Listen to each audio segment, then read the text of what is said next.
Ryan Reynolds here from Mint Mobile. With the price of just about everything going up during inflation, we thought we'd bring our prices down. So to help us, we brought in a reverse auctioneer, which is apparently a thing. Mint Mobile Unlimited Premium Wireless. How to get 30, 30, bit to get 30, bit to get 20, 20, 20, bit to get 20, 20, bit to get 15, 15, 15, 15, just $15 a month? Sold! Give it a try at mintmobile.com/switch. $45 upfront payment equivalent to $15 per month. New customers on first 3-month plan only. Taxes and fees extra. Speed slower above 40 gigabytes. See detail.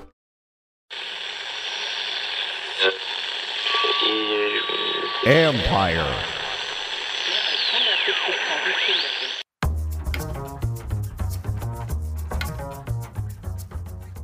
Hello, babies. Hey, babies. Hey, babies. Hi, everyone. Hi, everyone. Hi, everyone. Hi, everyone. Happy Wednesday. This is a long week, Callow. long week. I mean, I'm glad everybody's happy. It was probably the best way I could put it, because I'm trying to stay in the joy, but oh my God, am I tired. And with a turnaround to Arizona, oh my God, it's crazy. I'm right there with you. The Caps had a preseason game last night. They have another one tonight. So I have back-to-back Caps. I didn't sleep much Monday. So I'm with you there. I'm actually right with you, man, even though it's not fully my season yet. I'm into it. Real quick. Why does the NHL play back-to-back preseason games? It's actually not as bad as you think. It's because there are so many players in camp, but there are actually two different rosters. So last night in Boston. Squad. Yeah. So last night in Boston, they actually flew back last night. And then the other team that's playing in New Jersey tonight, because who doesn't love going to Trenton on a Wednesday night in September? That squad is flying up at 2:00 this afternoon. So it's actually two different teams. It's not really a back-to-back, but don't tell Joe and Craig and John Walton and Ken Sabrin that, because that's a weird little 48 hours there where you're traveling. So. Yeah, that's a lot. How's John doing? I He's saw TOP did a nice piece on him. And for those who don't recall, he got a cancer diagnosis in the summer, had a portion of his colon taken out, then had, and he's revealed this, he had complications after it with something called compartment syndrome, which I didn't know what it was, but it causes extreme pain and swelling in your legs. He had 3 subsequent surgeries to fix it. Yeah. He's calling split squad hockey, so he must be doing okay. Our biggest problem is John has laughed too hard and it's hurt his abs. That's about our biggest problem we've had on the broadcast. So doing well and moving pretty well as far as I know as well. This won't make him happy. Let's relive Cincinnati. John likes the Bengals. So we'll just keep that on the down low. Everybody's trying to be nice to John these days as he recovers. It is, not quite 48 hours later, and there's still afterglow of the whole thing. And I do feel like it's different. This is the first time we've had really a chance to talk much about it. And it feels very different. One, because of the quarterback, which I'll get into in a minute. 2, the stage. We just haven't had a lot of these where you're facing what is a good team. I mean, I don't really want to, they're in the past now, so I don't want to go through the whole, and I it's so funny. Last week I got into I had a long week last week. I was dealing with London stuff and it was very upsetting. And I was dealing with a couple other things, and it was all I just had a lot going on that, all don't need to hear about, but I just had one of those weeks. And I ended up me, I don't lose my crap that often, but I just lost it in the middle of the week on somebody who was basically trying to tell me that Washington had no chance of winning. And I don't even know why it triggered me, but it did. And the whole time I was sitting there they lost at home to New England. You're telling me they're good. Their run defense stinks. They can't I just went off. And then by the time I got around to the weekend, I'm I actually don't think we're going to win, but I also don't think they're great. So I don't want to relitigate Cincinnati, but I do know this: all-world quarterback, had the receivers back. That was a great atmosphere. That was really fun. That was a really, really, really fun game. The way that the presentation they had, the way the stadium, it was really great. The fans that were on Twitter actually said it was they didn't expect the game to be that fun. And they said Yeah, they said they would go back to Cincinnati, which I was like, oh, okay. Yes. So, okay. Night game Cincinnati, as it turns out, was a blast. Like, Okay. great All right. presentation, the whole thing, like pitch perfect. Fireworks, flamethrowers, Guns N' Roses at the right time, to bring out the Bengals. It was awesome, like really awesome night. And, and just because you just know how this goes, 0-2 team that is actually pretty good, even if I want to yell about their flaws, you figure they're going to win. They're just going to figure out a way, and the crowd was juiced up and amped up for the whole thing. And the fact that Washington won is very telling to me. And this feels very different. This could get very deflating really fast because they have a short week turnaround and the Cardinals are not bad and they have a really good quarterback, and this could turn around and they could be 2-2 and let's not get too crazy about a 2-2 team. But I do feel like what happened the other night was different. And I think it's the beginning of something. I don't know what exactly, but I think it's the beginning of something for sure. No, I made this comparison on my show yesterday, and I feel like it's a little bit different, but I think in terms of how a season plays out, maybe you can agree or disagree with me. In 2005, the last year they won a playoff game, they won that opening game against the Rams 9-7, and everyone was kind of pessimistic. It was year 2 of Gibbs, and then they went to Dallas on Monday night. And remember, they were down 13-0, and Mark Brunell threw the 2 bombs to Santana, and it was 14-13, and they won. And it felt like things shifted. And the funny part is I looked that season up yesterday, and they had a bye that week. There was a week 3 bye. I guess those were that early in 2005. Wow. But I remember when they won, that kind of shifted the feeling of how the season could go. Because all of a sudden, it wasn't like the same old. If you remember, Santana Moss made the Pro Bowl that year. They won a playoff game. They went 10-6 that season. And I'm not going to compare beating the Bengals on Monday night for a comeback victory against the Cowboys because I think it's different. It is. But I couldn't help but feel like one win can actually change the feeling of a season overall. And I kind of got that same feeling on Monday night was, okay, the defense might not be where it's at, where we need it to be, because it's not. But all of a sudden, there is now a feeling of, oh, we're 3 weeks in and we have a quarterback that we feel like we can just go into any game and at least have a chance against somebody. Yeah. I don't think I felt that way going into the season. All I wanted was for him to improve, but I am already kind of raising the expectations a little bit of, all right, like you can do all of these things. You can only have 2 incompletions against any team in the NFL. I don't care how bad, the defense is. I think this changes the feeling of the season overall. I don't know about the record, but I feel like everyone's got a little bit more confidence moving forward. Well, I think in the end, if I told you at the beginning of the year, they're going to hover around 500. They're going to have meaningful games in December, and Jayden Daniels is going to look the part. I think in the end, you'd be very happy with that result. But what happened the other night gives me the feeling that it might be a little more than that. And, as of tomorrow night, there is going to be a team in the NFC East that's 1-3, and there's going to be another one. And if that one happens to be Dallas, then I think the path starts to open up again where you go, well, maybe it is a little more than that, because the path to me to the playoffs is second place. Like they got to leap the Cowboys, in my opinion. And that's probably going to be more about them than it is going to be about Washington, really. Are they going to fall apart? And if they do, and that may start tomorrow night if they lose, because it's going to get real crazy on them. If they lose, then the path is opened for Washington to potentially steal a wild card, the way I look at it.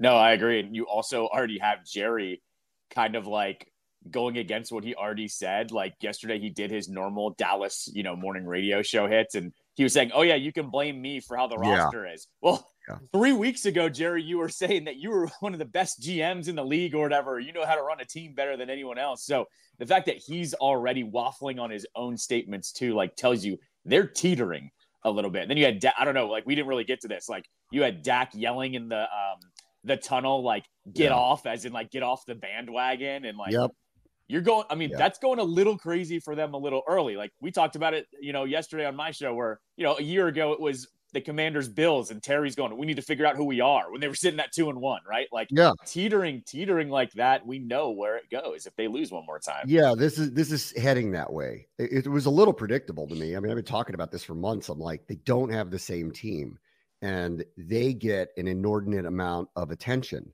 So that's bad for teams like that. Like Washington doesn't these days get an inordinate amount of attention. that's going to change. And because of what happened the other night, like Aaron Rodgers is on McAfee talking about Jayden Daniels.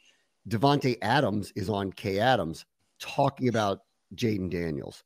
Michael Bublé is on TMZ talking about Jayden Daniels.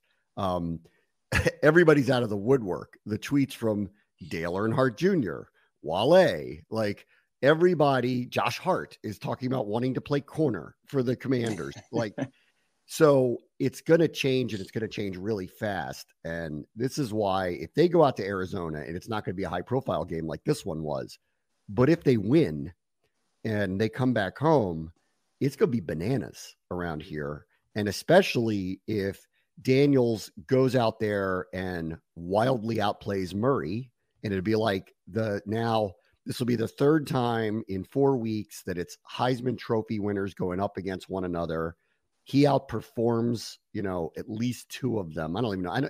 We didn't outperform Baker, and I wouldn't say he outperformed Burrow by any real stretch of the imagination. Burrow had a great game.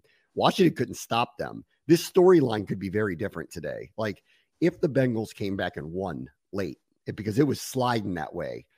If they had, this would have been a footnote of, wow, they found their guy, but their defense isn't good enough or they're not ready for prime time. That's how close it was, in my opinion, to being a very, very, very different storyline. But because they won, because of that Terry throw, because of the 4th and 4, everybody saw it. Now, all of a sudden, it's, oh my God, he's one of those guys. And if that's how people are going to perceive it, then the crazy amount of attention is about to get thrust on them. The pessimism was real too. Like I was on multiple text threads that when the 4th quarter hit and they had started that comeback, the Bengals did, everyone was like, hey, when the Burrow dagger comes, at least we know we have our quarterback. Like everyone was just assuming they were going to lose the game because of how bad the defense plays.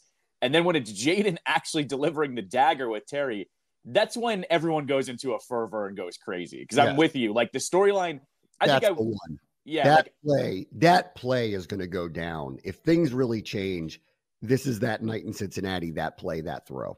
And that's what I mean. Like when I compared it to 2005, that second bomb to Santana Moss that they ran, it was like it changes the feeling of a whole entire season. And what I'm getting at too is we would have had this same very positive conversation of, okay, it's not Jayden's fault, it's the defense's fault.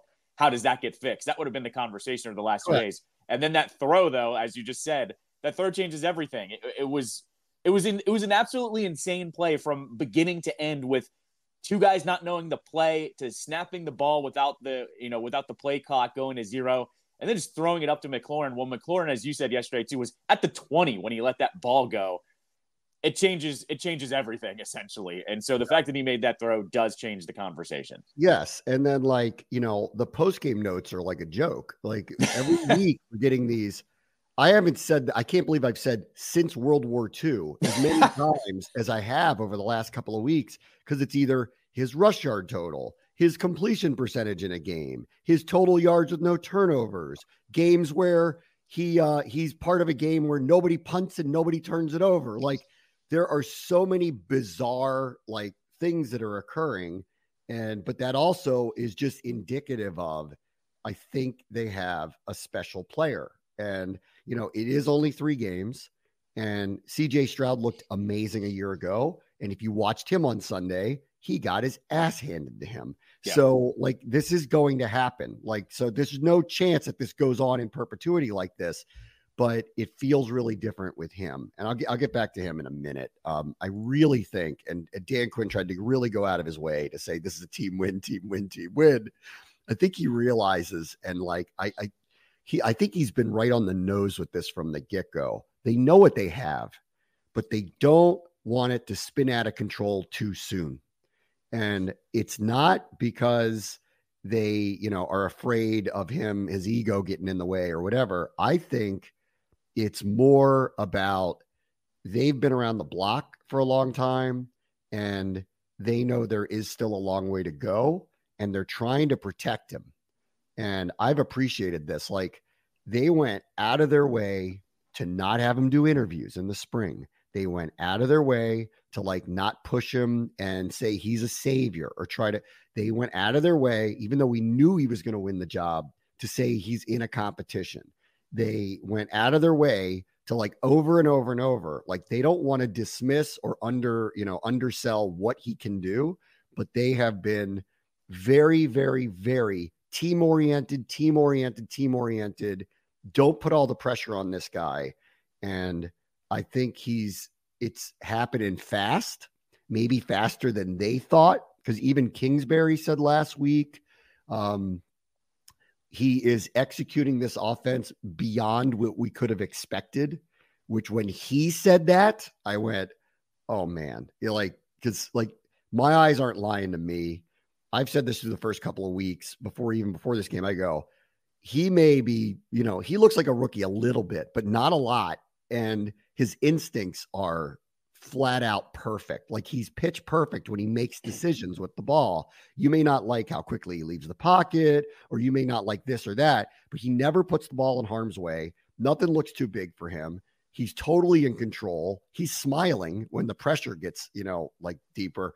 It's like, and I think they recognize this, that they have someone who's just so far ahead of the curve. And at this point is kind of breaking molds, and the record book would show that at this point. I think they're trying to be protective of it. So Quinn, the first thing out of his mouth when he did our postgame interview and when he went in the media scrum was, this is a team win.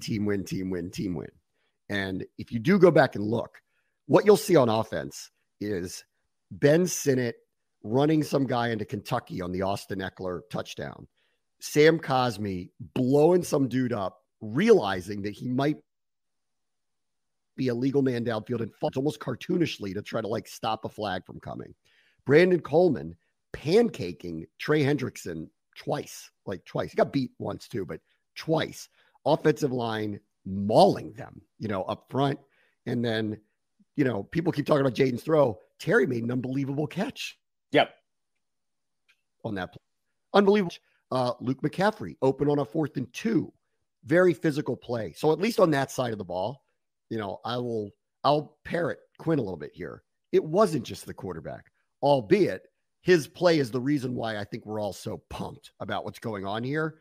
But that side of the ball, you're going to like how we get down, how physical we are. It's happening over there, and it's not just number 5. On the throw, too, I have to mention it because I saw it on Twitter later, too, is the McNichols block, too. McNichols, wrestling, throws a guy because he goes in midair and tosses him down to give Jayden that little extra step. So that happened as well.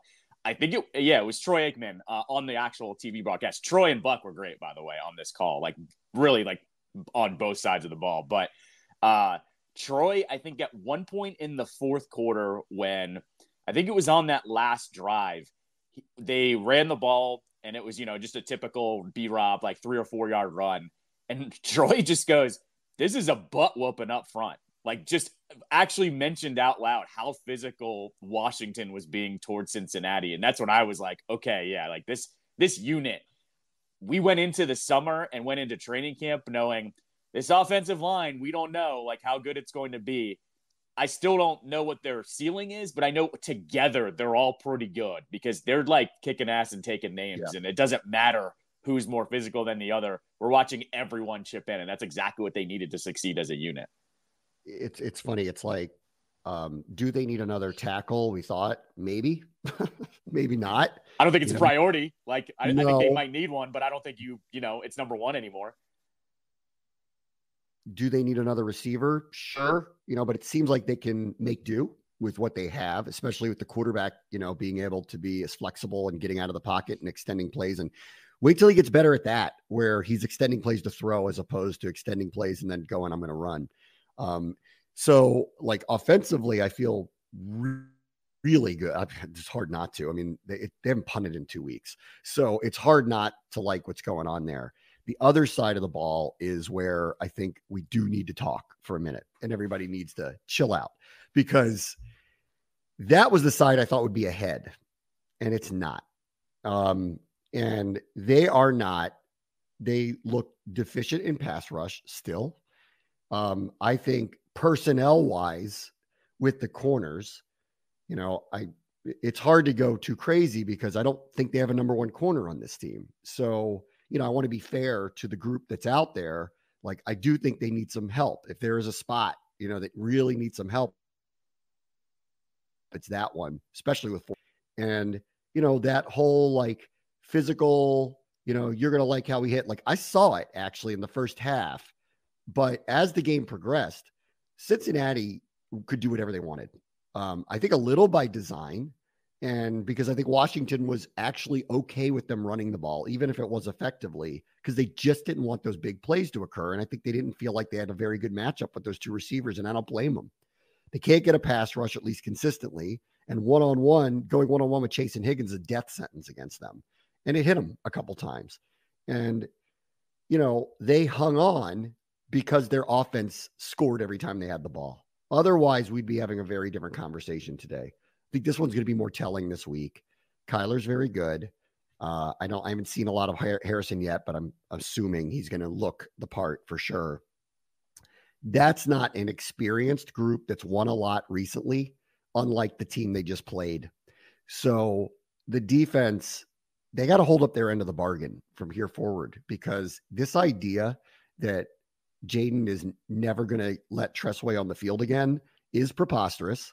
And they've got to figure out, how can they get better over there? And there is a part of me that goes, I don't know if they have the personnel to do it, and that may be on Peters to think about that as the trade deadline, approaches. Do they actually do something to make a move for this year and next year, but really for this year? And they haven't seemed to be apt to do anything like that yet. But I think we need to start talking about it, because if they're going to be this ahead of the curve and this quarterback's got a real shot to, as they say, win this year, well, I think they need to find some reinforcements by the trade deadline to help them on that side of the ball. Yeah, I think you're going to have to assess, is there a bad team that doesn't think they can re-sign a corner that you think you can snag from somewhere? Or, people are floating out there, do you trade one of the D tackles to get a piece back too? I don't think they actually do that, but, you never know. But I think you have to look at one of those situations. I don't think he does it, because I think they want to keep their draft picks, and I don't blame them. That's their philosophy. If they're going to die on that hill, they should die on that hill. But to kind of this reminds me of baseball a little bit. We talked about the Orioles last year, where they didn't really go in on the trade deadline, and then they got swept by the Rangers, and that might have happened no matter what. But the feeling around the team changes, right? And then what did they do this year? They traded for 6 or 7 guys. I think 4 of them are off the team by this point, but they traded for a bunch of guys, and the feeling changes around the building, right? Where guys go, okay, we're all in. Let's take this thing. And so I don't know if that player exists, but you've got to at least look around, because I think someone else's number 2 corner could be your number 1 at this point, with just the way the unit is. So I think they've got to do some creative research to see if they can pluck somebody off of a team that makes sense, is what I'm getting at. Yeah. I mean, when they said in the summer, we really like Brandon Coleman. Well, then he got hurt. We didn't get to really see him. Well, I got to see it to believe it, to really believe that they might have a left tackle. And I still think that's an open question, but we'll see. When they say they got enough at receiver, well, I got to see it to believe it. And I still think they need a more explosive player opposite of Terry, but that's a nuanced thing. I like what they've got. McCaffrey is really growing and looking better. And it's not like I don't trust that Diami could make a play or Zacchaeus could make a play. I do. And if they're going to be able to unlock Terry like they did the other night, well, then I think they're okay, to get through for sure. So on that side of the ball, I feel good about what they have. I don't feel this need to go scream about Brandon Ayuk any longer. But on the other side of the ball, the perceived weaknesses have been weaknesses.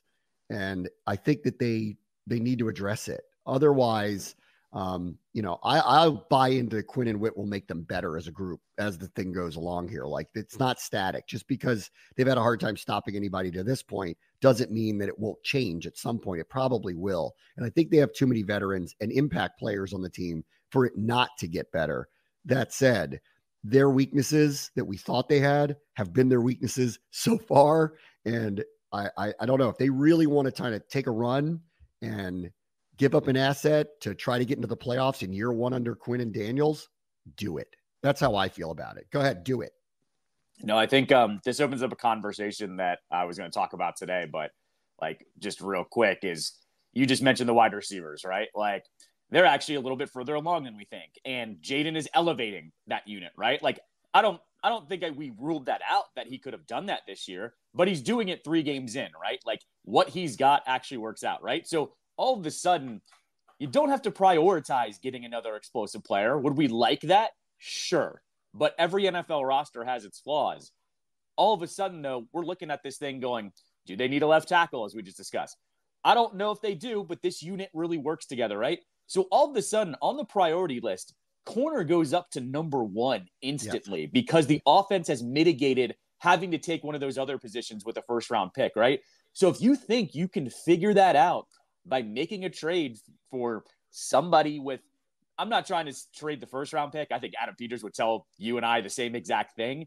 But if they can make something happen for a second or a third rounder or move one of their players to figure out corner, all of a sudden the roster is looking way better than we thought. So I think that's another thing that Jayden is doing here is he's elevating the offensive players by saying, we don't actually have to invest like high picks or high contracts on somebody. We could figure this thing out right now. And I think that's where the difference is here, where I was going, you don't really need to go all in at the trade deadline. Now I'm saying you should really consider it because you don't actually have to take those high enough picks when it comes to the offensive side of the ball. The other one too is, and this is where like the old stars align for you type of situation is, 2 of the best corners I've seen in a while are playing in college football right now. Travis Hunter looks outrageously great. It's probably going to be top 5 picks. So I know, the way we're going, I don't see that for Washington, but the guy from Michigan is outrageously good too. So, earmark it now. Like this is the direction they almost have to go. I thought it might be left tackle. If Coleman works out, it's a steal of all steals. And then you're staring down, how do you maneuver yourself to get one of those top 2 corners? And it feels like that's where things are going already for them. And both of them look outrageously great. Like day one, Sauce Gardner walk in the door and got a number 1 corner type player. All right, let me take a quick break. Bram watch the show. He's being 6:30 Sports Capital.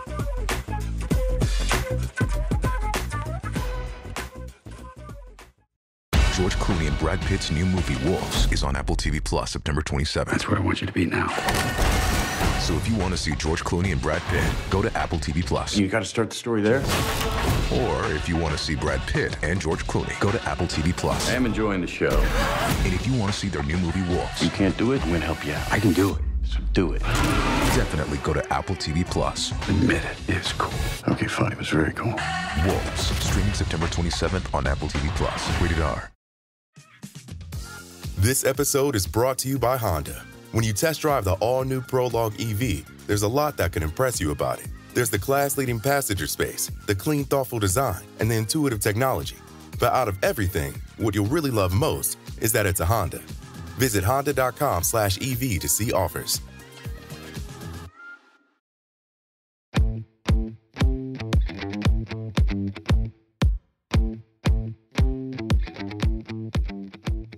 All right, welcome back. I want to talk about what Dan Quinn said yesterday, where there will be no ghosts in DC, he says, when it comes to Jayden Daniels. And I wasn't exactly sure what he meant by that. Is he talking about the great quarterbacks of a long, long time ago? Or is he talking about all of the issues the team has had to find a great quarterback? What did you think when he said that? I wasn't sure what he meant by it. I thought it was a little bit more of option B there with a little bit of like Darnold thrown in, where remember Darnold made the I'm seeing ghost reference on Monday Night Football. I think what he was kind of getting at was we're not going to have this like rough development period where it's going to be, oh my God, he's running for his life and he's getting his head knocked off. And like we saw it with Darnold specifically, where he feels pressure that's not there, right? Where I think that's what he was more referencing. Like, this is not going to be some kind of traumatic experience for Jayden, and then he gets good all of a sudden. I think this is just a situation where he's going, things are going really well, and he's developing, and he's getting better every week. We're not going to have to worry about those types of situations here yet. Okay, because I wasn't sure. Like, when he was saying the ghosts, I'm like, is he talking about Sonny? Like, or that it's been so long since we've had Sonny? Like, what? Or is he talking about RG3? And he's saying, maybe, you know, like, we know you had what we thought was a franchise changing, really high level athlete come in and we know it didn't last very long, we are going to ensure that doesn't happen here, which again goes back to what I was talking about earlier. Like, he actually said this at one point in camp where he said, we're not just trying to get him, to be really good right now. We want him to have a really long, great career. I think they're really, I think they're trying to do the best they can to like not totally unleash him on everybody and have everything happen too soon. And I don't know, like, when do you let off the reins, and like, because he might be Secretariat. So what are you going to do about it? Like, at some point, like, it was funny during the summer, the whole time we're like, well, eventually he's just going to start playing and the secret's going to be out. And then we're going to see how he does, because we don't know when it's a real defense and it's real teams that they're playing and it's really Monday Night Football and it's really Joe and Troy calling it. And you don't know how he's going to do. And he's passed a lot of tests so far. And so I get it. And in fact, like, even in the post-game interview I did with Quinn the other night, because he had said, he said at one point, he goes, the only people who thought we were going to win tonight were the 100 people in this room. And I said, yeah, well, when you wake up tomorrow, you're going to have changed a lot of minds. And his immediate reaction was, and we need to control that, because it is a little too soon to start going into this. How great is this? Is this historic? How great is he? Is he the greatest rookie quarterback of all time? Like, you could go down that road through 3 weeks if you really wanted to. If you go back to all of these things that are being cited week by week by week, where you say, not since World War II has a quarterback done X. And that fill in the blank part of it has happened multiple times so far. And I think they're right to try to not let this explode and fizzle out too quick. And so I credit Quinn for trying to get in front of it, if you can even get in front of it, because the reality is he's off to as good a start as any rookie quarterback ever. No, listening to the national ESPN shows like on Sportsmanlike and Greeny yesterday, they weren't just singing Jayden's praises. They were literally saying out loud, he's like 3 games into his career, his trajectory is going to the Hall of Fame. Like no joke. That was said out loud. And I was like, guys, like, we had RG3 here. Maybe that's who Quinn was really referencing. Like, RG3 is a ghost here, right? Like, I think if there's one player that we look at that kind of traumatized this fan base, it was him, right? Because we never had a franchise quarterback. He was unlike anything we'd ever seen, and it was gone before we could even appreciate it, right? And I think that's why people are afraid to embrace Jayden a little bit, because we've seen it before and they're kind of traumatized. And so that's where I was like, oh God, like, this is getting out of control even more than I thought it was going to. But then, like you said, you're saying all these since World War II stats that are throwing everybody off now, that are making him one of the greatest quarterbacks 3 games into his career. He's right. They need to control that, because we haven't had that in a while. By the way, you haven't referenced the one stat that I've loved over the last 48 hours, and it's they haven't punted in 2 games, and someone put a list together. Brady, Breeze, Manning, 1 or 2 other good quarterbacks, they all did it 2 times combined. And he's now done it 2 out of the first 3. And it's stats like that are making people go a little crazy. And I think that's where Quinn's getting at, is like, everyone pump the brakes. He's going to have a bad game here. Don't tear him down when that happens too. Right. And the crazy part is, it's like, I think they would tell you that they're not even all on the same page yet. Like, yeah, that's the craziest part of the whole thing. Yeah. It's also funny, by the way, that first game last week, against the Giants, was they didn't score a touchdown, but all of a sudden that gets lumped into a really good stat because they didn't punt that day, which it was still, we left that game going, they didn't score. They won. The Giants should have won that game, but all of a sudden now it's a part of the stat line because they put together 2 games like this. That's also the crazy part too, is context matters.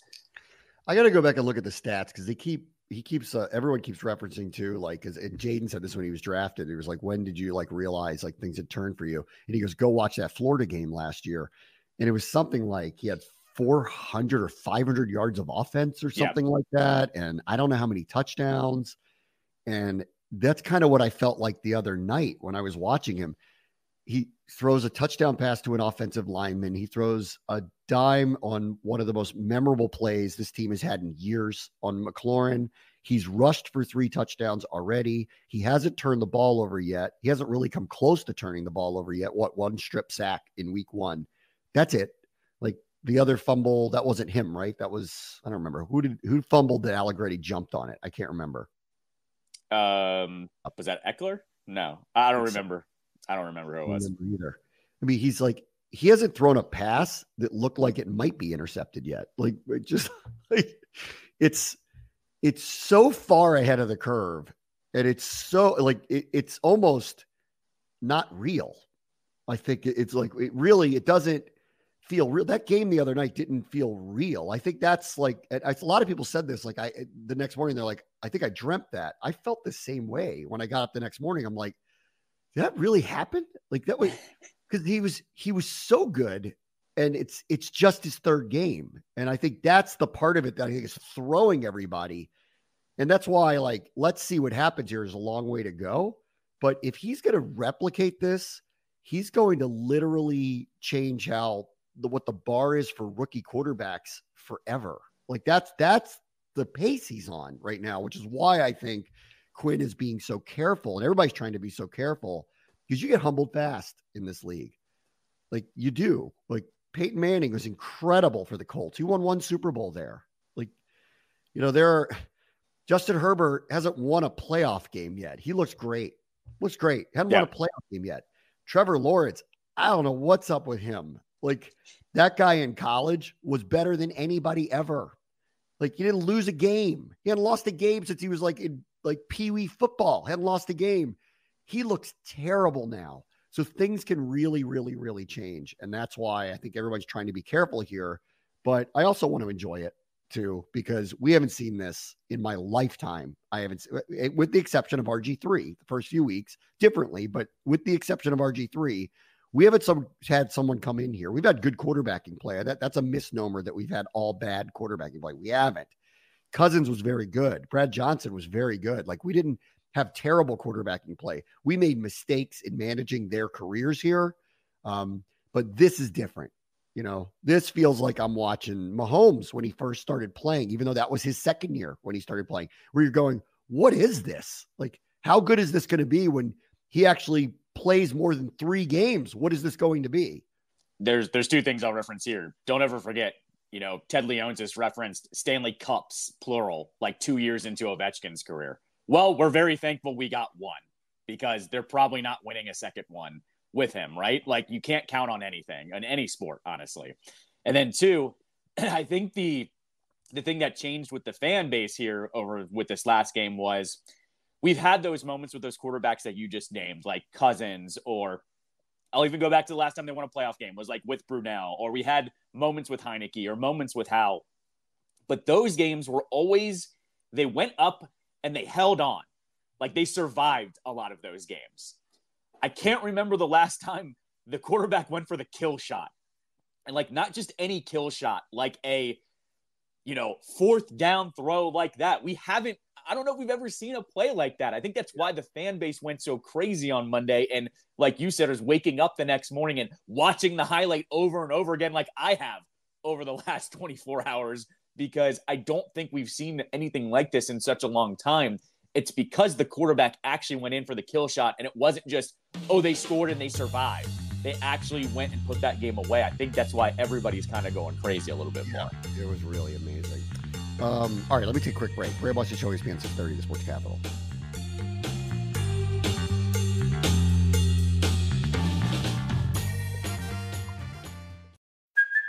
Hey, it's Kaylee Cuoco for Priceline. Ready to go to your happy place for a happy price? Well, why didn't you say so? Just download the Priceline app right now and save up to 60% on hotels. So whether it's Cousin Kevin's Kazoo Concert in Kansas City, go Kevin, or Becky's Bachelorette Bash in Bermuda, you never have to miss a trip ever again. So download the Priceline app today. Your savings are waiting.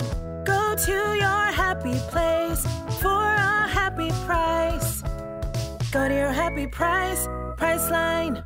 Jewelry isn't a gift you give just once. It's a way to remind your loved one of a beautiful moment every time they see it.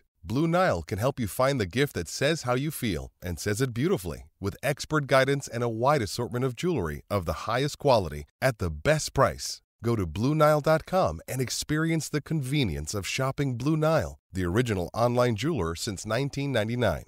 That's BlueNile.com to find the perfect jewelry gift for any occasion. BlueNile.com.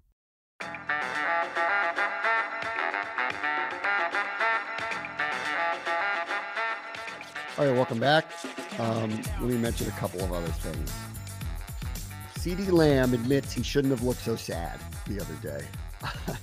DJ Moore had to do this after week 2, remember, for the Bears, where his body language wasn't very good because Caleb's kind of all over the place, right? Like, actually looks like a rookie. And, oh, by the way, threw for over 300 yards in a loss, but still obviously has a lot of rookie moments. But DJ Moore looked sad, had to talk about that. CeeDee Lamb is now addressed. Sorry, I looked so sad. My body language was off because he hasn't played well. He had a bad fumble in the game the other day. He had a couple drops, unusual plays. And, when you sit out all of camp and you don't come shot out of a cannon when you start playing, you're going to get some criticism for it. And he got it. But it doesn't change. Like, I agree with this. It doesn't change the fact, like, what are you so sad about? You got everything you wanted. You got all the money. 3 weeks in, you're sad. I don't know, man. Turn the frown upside down, guy. You just got the $100 and whatever million that you wanted that you sat out for. In the modern age, and I'm a millennial, so I'm probably like part of the minority. I had a worry that like NFL films really wasn't going to be that relevant, like starting now, essentially. But the fact that they got 1 million cameras now following all these players and we're getting reaction to the players' reaction and it's like normal now. Oh, it's the best because now all these players have to kind of watch how they act, on the sideline. For CD too, I don't blame him a little bit though. Like, he's supposed to have these huge numbers. I'm sure he's getting all the social media hate because he was the number 1 wide receiver taken in fantasy this year. You know what I mean? Like, that stuff starts to wear on dudes. And we didn't really elaborate on it too much yesterday, but for the Cowboys to just do all of that and then come back and lose, that was the dagger of all daggers. It's one thing to just get blown out, but then to chip away at that lead and be 1 possession away and then have it fall short. Oh, that eats at you worse than a blowout. And so the fact that we have players now apologizing, I kind of love it because it's like when things are going sideways now, they're going way more sideways than before. They're paying attention to your body language now. It's ridiculous. This league is ridiculous. It's so crazy, though, because it's like, and I'll hear the criticism of it because, dude, you didn't go to camp because you wanted this new contract. You got it. Like, you're telling me 3 weeks later you're sad again? Like, you got everything you wanted. Like, come on. Like, I get you don't want to lose. I totally get that. But you were dejected in the first half. Like, that game wasn't over. That game was never over. And I don't know. The other one is, the Ravens, just for a minute. Like, so they've been doing this a lot where they get these big leads and then it gets real dicey at the end with them. Their fan base is just going to be a nervous wreck because we already know what's going to happen. They're going to be in the playoffs. Like, they're too good. So they're going to be in the playoffs. And if they get a 14-point lead against any good team in the playoffs, they're going to be sitting there waiting to see how they lose. It's the worst feeling on earth. How are we going to blow this? And I think that's where they probably are right now. And that was indicative of the other day. Like, I was texting a buddy of mine and I'm like, wow. And he goes, don't do it. And I go, oh, you guys won. I'm like, you guys are smoking these dudes. And he goes, no. The second they got that onside kick, he texted me. He goes, thanks a lot. I mean, I told you this, though. They do this in the first half of the season all the time. Remember they lost to the Steelers last year? Like, they had like a 10-point lead going into the fourth quarter or something like that. And they lost to that team offensively. It's something with Harbaugh, man. Like, I don't know. I guess we can't give them the benefit of the doubt because they're not the Chiefs, right? The Chiefs are 3-0 this year, but remember the last 2 seasons, the Chiefs have had some weird losses and everyone, they open first take of what's wrong with Mahomes and Andy Reid. And just like the Patriots, they're there at the end. The Ravens just don't have that benefit of the doubt, though, because they haven't won Super Bowls under Harbaugh and Lamar. Harbaugh's won one, obviously, but he hasn't won one with Lamar. I think this is where it is. I think just some of these good teams, they're not as tuned up in the beginning. With them, though, it's weird. They jump out to these big first half leads, and they can't hold on. and they have the best run ground game with a quarterback and a running back maybe in the league, and they for some reason just can't put it together. It's kind of baffling. I don't really understand it because they've got the makeup to actually put teams away in the second half, and they just don't. They do. This was the first time I got to watch Tom Brady because, obviously we didn't play on Sunday, and I had heard the criticisms of him coming in. I thought, and I feel confirmed, that they were a little overblown. I will say this, though, and there are the two things in watching him. Three things, actually. One, he just hasn't done it a lot. So his timing on some of these things is not the best. And he also gets caught where he has nothing to say for a moment, which I think will change over time. He'll realize either that laying out and let the crowd telling the story is fine at times. You learn that through the years. Or, just you've got to be a little more prepared for anything to occur and let your instincts take over. And this is where one, on that front, I would say to him, people like how fiery you got, and that it's okay, I think, for you. And I don't see him doing it yet, but like, you could go at people because you are who you are. So like, let's see a little bit of that. Maybe not in like, I don't want him to act or, become a bad actor on TV, but like, one of the best parts of Brady during his career was he would kind of freak out on people. Like, and you know what? Like, let that energy be there for you, for both teams. Be fair to both teams about it. But like, let that energy be there of what is and is not unacceptable. And like, allow that to come out. And then I would just say this because having watched and just kind of knowing how this stuff works. So you talk through all these storylines that you think are going to happen. I have a feeling that they need to just remind him and purposefully tee him up on things in the middle of the game, just to set a reminder for him that this is what we were going to talk about. This is what you thought was going to be important. And whether it is or it isn't, it allows you the reaction time to whether they're doing what you thought they were going to do or not doing what you thought they were going to do, and whether that works or doesn't work. And that's how this kind of works together. So my producer hat for them is he is not nearly as bad as people were trying to make him out to be, which was I'm sorry, like the bar for everyone was set way too high. He's not going to reinvent broadcasting, but I do think they could help him because he is still new at it. And I do think he's going to get good at it when he becomes himself in the booth. And the easiest way to do that is to tee him up and hit the right buttons on him. And that's what I would say to Fox and all of them. And I'm sure they're working through it, honestly. You hit the first point is what I think is actually the most important thing with him. I think the first draw of Romo, when Romo got the gig, was how emotional he was. Like, yes, he called out plays, but I told you this, and this is why I still love Romo, is Romo gets emotional and he lets himself get excited. And broadcasters in general on TV don't let themselves do that much. And so I think Brady needs a little bit of that. Like, Romo, his best moments is still when he goes, oh, he's going to want that one back. When he makes those type of reactions, when the throw doesn't actually look that bad, but then the replay happens, you're like, oh crap, he's right. Like, he should have had that, pass, right? He needs to let himself get kind of worked up in these games, I think. And I think everyone's going to like him a little bit more. My takeaway, I agree with all your points. My takeaway too is when you tune into that game, if you don't tell people that that's Tom Brady, he doesn't sound any more amazing than anyone else. And I think that's where people are kind of criticizing him, where he just sounds like kind of any other analyst, where even like Greg Olsen, he kind of lets himself get a little emotional, he raises that pitch up a little bit on a good play or a bad play or something like that. He needs to let himself get into the game a little bit more, I think, is what really needs to happen. Yeah, you got to, in his case, and this is a fair criticism, Tom, you got to tell me things I don't know. Yeah, right. You are who you are for a reason. You got to tell me things I don't know. But if you help me remind you when to get you back into those spots, this is what I do with my analysts. Tell me what you think is important here. I will revisit it with you. The listener's not going to know that I'm teeing you up, but I'm going to do that. Yeah. And that's what they need to do with him because he's new at this. And then there are some awkward moments where he just kind of doesn't know what to say, but that's okay. Like that's normal. This is harder than it looks. Like, it's way harder than it looks.